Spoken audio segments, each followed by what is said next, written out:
I caught the gym thief with a decoy wallet. It was our head trainer, holding a notebook that contained confidential information of every wealthy member in the gym.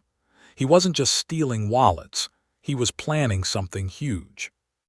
The gym is supposed to be a sanctuary. It is the one place in the world where the chaos of the office, the stress of the bills, and the noise of the city fade away, replaced by the rhythmic clanking of iron plates and the steady hum of the treadmill. For the last 5 years, Ironclad Fitness has been my church. It is an old-school bodybuilding gym converted into a modern fitness center, smelling of rubber mats, disinfectant, and effort. It was a place where you could leave your phone on a bench and know it would be there when you got back from the water fountain. It was a community. But for the last month, that sanctuary had turned into a hunting ground. It started small, the way these things always do. A missing $20 bill from a gym bag here, a lost set of AirPods there. We all chalked it up to our own carelessness.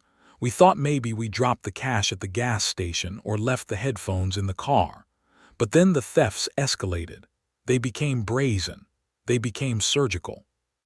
2 weeks ago, Gary, a regular who owns a luxury car dealership and spots me on bench press every Tuesday, walked into the locker room laughing and walked out looking like he had seen a ghost. His locker was locked.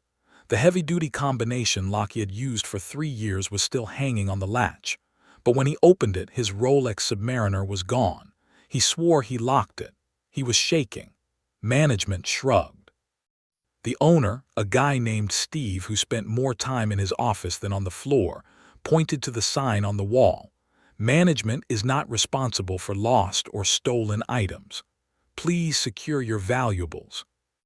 Bring a better lock, Steve had said, dismissing a man who had just lost a $15,000 watch. Last week it was Sarah. Sarah is a cardio bunny who comes in at 5 a.m. every single day. She lost her diamond engagement ring while she was in the sauna. Again, the lock wasn't broken. It wasn't cut. It was just open. She cried in the lobby for an hour. The atmosphere in the locker room changed overnight. The camaraderie was dead. People stopped making eye contact. We started bringing our bags onto the gym floor, creating a tripping hazard maze of duffels and backpacks around the squat racks. We watched each other with suspicion. Was it the new guy in the hoodie? Was it the teenager on his phone? The trust was gone, replaced by a cold, prickly paranoia. I decided I wasn't going to be a victim. I was going to be the hunter. I have a background in wrestling and I work in cybersecurity. I understand physical threats and I understand social engineering. This thief wasn't breaking locks, he was bypassing them. That meant he had tools or he had skills. I wanted to know who he was. I went to Amazon. I bought a cheap, generic black leather wallet that looked exactly like the one half the guys in the gym carried. I bought a glitter bomb trap, a spring-loaded packet designed to explode a cloud of ultra-fine, impossible-to-clean neon pink glitter the moment the wallet was opened. It is the kind of glitter that embeds itself in your pores and stays there for weeks. And inside the lining, I carefully sewed an Airtag. I removed the speaker from the Airtag so it wouldn't beep and give away its position. I put $20 in the wallet as bait, a $20 bill sticking just slightly out of the fold, tempting, easy. This morning, January 5th, I walked into the gym at 6 a.m. It was busy. The New Year's crowd was in full swing, a sea of new faces and shiny resolve. I scanned the room. I saw Mike, the head trainer, high-fiving a client near the juice bar. Mike was the golden boy of the gym. He was 63, 240 pounds of lean muscle, with a jawline that could cut glass and a charisma that made every member feel like his best friend. He was always there, always smiling, always willing to give a free spot or advice on form. Everyone loved Mike. "Hey Marcus," Mike called out, flashing a blinding white smile as I swiped my card. "Crushing it early today, leg day." "Trying to, Mike," I said, gripping my gym bag. "Gotta burn off the holiday cookies." "You got this, man. Let me know if you need a spot on the heavy sets." I nodded and walked past him. I went to the locker room. It was humid, smelling of steam and Axe body spray. I chose a locker in the back corner near the showers. It was a blind spot for the main camera in the hallway outside, but it was also the most secluded. A thief would feel safe there. I put my gym bag inside. I took out my lifting belt and my headphones. I left the decoy wallet right on top of my jeans, the bill visible. I snapped my heavy-duty padlock shut. I tugged on it 3 times. It was secure. I went to the floor. I started my workout. I squatted. I did lunges. I tried to focus on my quads, but my mind was in the locker room. I kept checking my phone, watching the Find My app. The Airtag was stationary. Locker room. Last seen now. I did 3 sets of leg press. I talked to Gary about the football game. I acted normal. At 7 a.m., I went back to the locker room to shower. The room was empty. The morning rush had cleared out. I walked to my locker. My heart skipped a beat. My lock was still on the latch. It looked locked. But it wasn't my lock. I know my lock. It has a small scratch near the dial from when I dropped it 6 months ago. This lock was pristine. It was the same brand, the same color, but it was new. I reached out and touched it. It was locked. The thief hadn't just picked my lock. He had cut my lock off, taken the wallet, and replaced it with an identical dummy lock to buy time. He knew that if I came back and saw a broken lock or no lock, I would raise the alarm immediately. But by replacing it, he bought himself hours. I would assume I jammed it or forgot the combo. I would go to the front desk to ask for bolt cutters. By then, he would be gone. This wasn't a crime of opportunity. This was a professional. I didn't panic, I smiled. I wrapped a towel around my waist. I put on my shower slides. I grabbed my phone. I opened the Find My app. Connecting. Signal found. Location within 15 feet. I looked at the blue dot. It wasn't in the locker room anymore. It was moving. I watched the screen. The dot moved out of the locker room area. It moved down the main hallway, past the cardio room where the treadmills were humming, past the yoga studio where the morning class was in Shavasana. It stopped. It was stationary. I zoomed in on the map. The layout of the gym is simple. The dot was hovering directly over the back corner of the building. The staff-only office. My heart hammered against my ribs. A staff member, a janitor, one of the sales guys. I walked out of the locker room. I didn't care that I was shirtless, wearing only a towel and flip-flops. I looked like a maniac, but I felt like a missile. I walked past the cardio bunnies. I walked past the power lifters. People stared. I didn't blink. I reached the end of the hallway. The door to the staff office was closed. It had a keypad lock. I stood there listening. I heard a muffled sound from inside, a distinct pop, like a party popper going off. And then a curse. Son of a... The glitter bomb.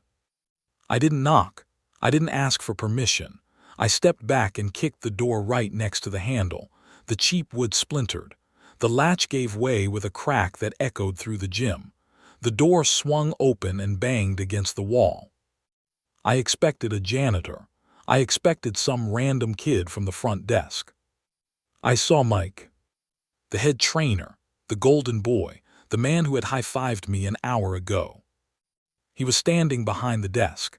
He was covered in neon pink glitter. It was in his perfectly styled hair. It was in his groomed beard. It was all over his black staff t-shirt, turning it into a shimmering disco ball.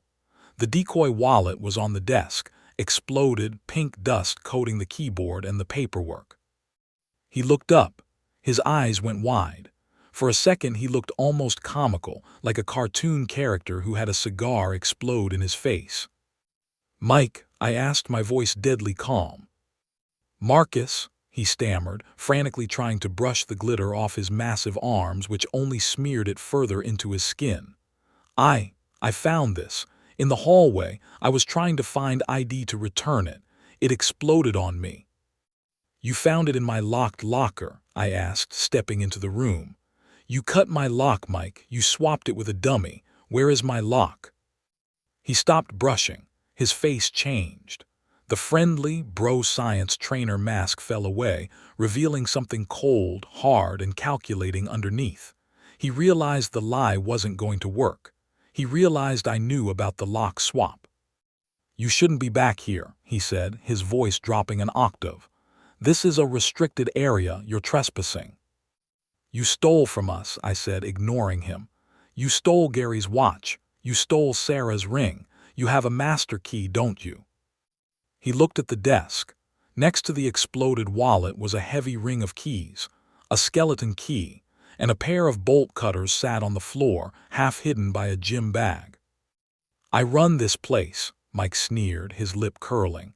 "I built the clientele. I train the rich pricks who come in here and treat me like a servant. I deserve a bonus. You guys come in here with your $20,000 watches and your attitudes. I'm just leveling the playing field." "I'm calling the police," I said, lifting my phone. "And I'm live streaming this, Mike." I wasn't live streaming, but he didn't know that. Mike moved fast. For a big man, he was terrifyingly quick. He realized his career was over. He realized he was cornered. He grabbed a 20-pound dumbbell that was sitting on the floor, used as a doorstop, and lunged at me.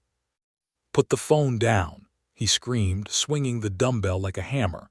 "Get out or I'll smash your head in." He wasn't bluffing. I saw the intent in his eyes. He was desperate. I didn't run. I wrestled in college. I spent 4 years on the mat learning how to handle a center of gravity and how to incapacitate a human being. As he swung the dumbbell, I stepped inside his guard. It was a risky move. If he connected, my skull would crack, but he overcommitted. He was used to lifting weights, not fighting. I ducked under his arm. I wrapped my arms around his waist, locked my hands, and heaved. It was a perfect double-leg takedown. We hit the floor hard. The dumbbell flew out of his hand and crashed into the drywall, punching a hole through the plaster. Mike roared and tried to buck me off. He was strong, bench press 400 pounds strong, but he was on his back and he was panicked. I scrambled to his back as he tried to roll. I sank in a rear-naked choke. My arm slid under his chin. I locked it against my bicep. I squeezed. "Stop moving," I yelled in his ear, my face pressed against the glitter in his hair. "It's over, Mike, stop." He thrashed. He clawed at my arms, scratching deep welts into my skin. He tried to stand up with me on his back, but I hooked my legs around his waist, flattening him out. The choke was tight. His airway was cutting off.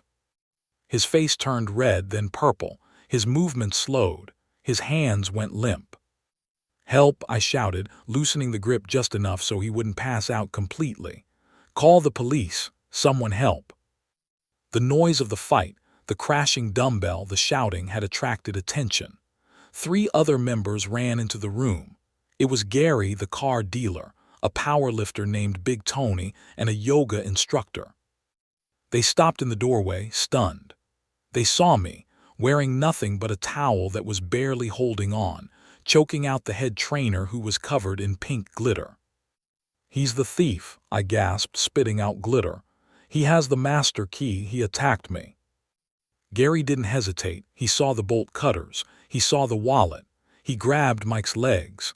Big Tony grabbed Mike's arms. We pinned him to the carpet like a subdued animal. "You scumbag," Gary spat, realizing who had taken his Rolex. "I tipped you $100 for Christmas." Mike was gasping for air, defeated. "Get off me," he wheezed. "You don't know who you're messing with." The police arrived 10 minutes later. 4 officers. They came in with guns drawn until they saw the situation. They cuffed Mike, who was still spitting pink sparkles. "He assaulted me," Mike tried to say, pointing at me. "He broke into the office."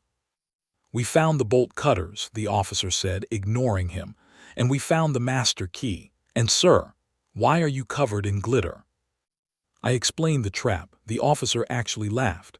"Glitter bomb, nice touch." "Search his car," I told the officer as they dragged Mike up. "He puts the stuff in his car." I saw him walking out to the lot between sessions yesterday. He keeps a gym bag in his trunk. We need a warrant for the car, the officer said. He just assaulted me with a deadly weapon, I said, pointing to the dumbbell embedded in the wall. And he's in possession of stolen property. That's probable cause. The officer looked at the dumbbell. He looked at Mike. Give me the keys. We went out to the parking lot. A crowd had gathered. The entire gym was watching as Mike was marched out in cuffs. He drove a blacked-out SUV, parked right in the front row reserved for Employee of the Month. The police opened the trunk. It was a treasure trove. There was Gary's Rolex stuffed inside a shaker bottle. There was Sarah's ring wrapped in a lifting strap. There was cash, thousands of dollars in bands. There were credit cards.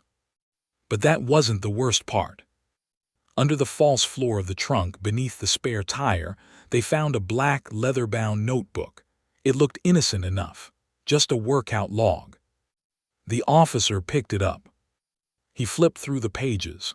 His face went pale. He stopped laughing. He looked at Mike, then at me, then back at the book. "What is it?" I asked, stepping closer. "This isn't just a ledger," the officer said quietly. "This is Jesus." He showed me a page. Name, Gary, last name. Address, 123 Maple Drive. Alarm code, 4455, overheard in locker room. Schedule, gym MF, 6 a.m. 8 a.m. House empty. Key copy attached. There was a physical house key taped to the page with clear Scotch tape. I felt the blood drain from my face. I grabbed the book from the officer. He let me. He was too shocked. I flipped the page. Name, Sarah, last name. Address, 45 Oak Lane. Schedule, cardio 5 7 am. Husband travels Tues-Thurs.